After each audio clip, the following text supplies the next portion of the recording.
Bonjour, je suis très content de vous retrouver pour de nouvelles vidéos.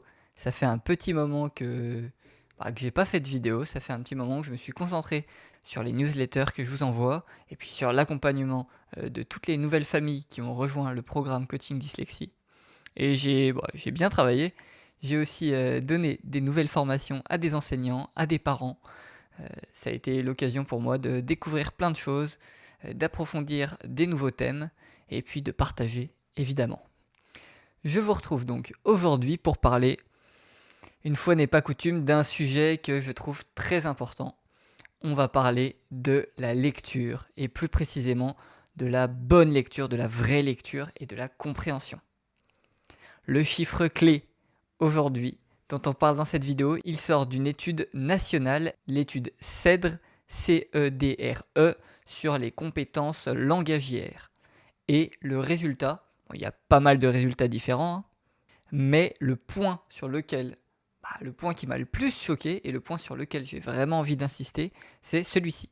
74% des jeunes sortant du collège ne sont pas capables d'identifier avec certitude le message d'un texte. Qu'est-ce que ça veut dire ? C'est très simple. Ça veut dire que les 3/4, donc 3 élèves sur 4, dans une classe, ça représente 22 ou 23 élèves qui, arrivant au lycée, pour ceux qui vont au lycée, ne sont pas capables de comprendre et de dire à la fin de la lecture d'un texte, voilà, c'est ça qui se passe, ça qui se passe, ça qui se passe, j'en suis sûr. Non, chez la majorité des élèves, il n'y a pas de certitude.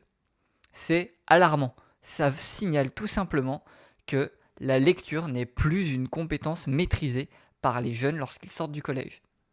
Alors évidemment, on a un quart de la population qui est toujours capable. Un quart, c'est très faible. Et sachant que ce quart-là, ce sont les enfants qui lisent à la maison et qui, la plupart du temps, ont les parents qui les accompagnent, qui les aident, qui leur apprennent à se poser des questions. Donc ça veut dire tout simplement que l'école, le collège, ne fait pas son travail correctement. Le collège n'apprend pas, et l'école non plus, évidemment le collège c'est juste la conséquence, mais l'école n'apprend plus aux enfants à lire vraiment. Il y a plusieurs causes derrière ça. Moi la cause principale que j'identifie, et c'est la raison pour laquelle je pense que ces chiffres ne vont pas aller en s'améliorant, malheureusement, c'est le travail déraisonnable de l'affluence. Dès le CP, les enfants sont souvent chronométrés pour lire vite. Et lorsqu'on demande aux enfants de lire vite, on ne leur demande pas de comprendre. Donc en fait, on apprend et on commence dès le tout début de l'apprentissage de la lecture à demander aux enfants de lire sans comprendre. Et ce chronométrage, ce travail de l'affluence, il se poursuit pendant des années, et il se poursuit encore même au collège pour les enfants qui ont un peu des difficultés. Évidemment, il y a d'autres causes. Pour moi, la seconde cause, elle est évidente, c'est peut-être même la cause principale d'ailleurs, c'est tout simplement le manque de travail de la lecture-compréhension. Il est tout simplement trop rare que l'on demande aux enfants de bien lire et de bien comprendre des textes. Souvent, on demande aux enfants de lire et on leur pose de simples questions de repérage. Nous, ce qui va nous intéresser et ce qui permet aux enfants d'avoir de la certitude, même lorsqu'ils vont lire des textes un petit peu plus complexes que des choses évidentes pour bébé, c'est de travailler sur l'implicite. Je ferai une vidéo spécifiquement sur ce thème, puisque là, suite à cette vidéo, j'ai décidé de vous présenter la solution. Parce que bon, c'est bien beau, et encore, c'est pas très beau, c'est plutôt triste, mais c'est déjà bien quand même de faire le constat. Le constat, c'est que de nombreux enfants ne sont pas capables de lire correctement en sortie de collège, ce qui veut dire que, évidemment, ils ne sont pas capables de lire correctement en sortie de primaire non plus, ce qui est doublement alarmant. Ils devraient savoir lire à la sortie du primaire, bien, avec certitude, des textes, être capable de dire oui, là il y a ça, il y a ci, c'est comme ça, oui, j'en suis sûr, je l'ai lu, évidemment. Mais non, ils n'en sont pas capables. Et le collège devrait leur permettre de travailler sur des textes de plus en plus complexes, des textes littéraires, creuser, avoir beaucoup plus de subtilité et de nuances dans l'analyse, mais ce n'est pas fait. Bon, ce qu'il faut retenir, c'est que ne pas avoir de certitude lors de la lecture, c'est grave, et ce n'est pas normal. Ce n'est pas dramatique, ça ne va pas empêcher les enfants de vivre, mais ça les prive d'une grande partie du monde, tout simplement. Et ce n'est pas normal.